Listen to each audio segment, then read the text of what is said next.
अपने फराइज की सरअंजाम दही में अपनी जान तक निछावर करने के लिए हमेशा तैयार रहूंगा।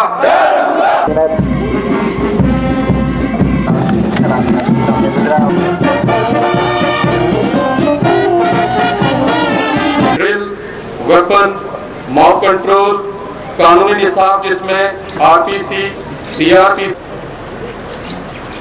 डिस्टिंग्विश्ड गेस्ट, आज आप लगभग 1 साल की कड़ी ट्रेनिंग, तरबियत और मेहनत के बाद जम्मू कश्मीर पुलिस फोर्स को ज्वाइन करने जा रहे हैं।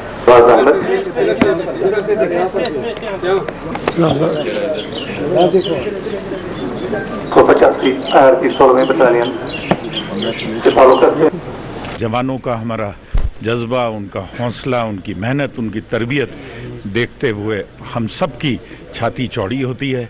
और कितनी ये फ़ख्र की बात है और खुशी की बात है कि 790 में से तकरीबन 400 जो हमारे नौजवान हैं, 400 से ऊपर जो नौजवान हैं वो ग्रेजुएट्स, पोस्ट ग्रेजुएट्स हैं। इन बच्चों को मुबारकबाद देता हूं और आज के दिन ये ज़रूर मेंशन करूंगा कि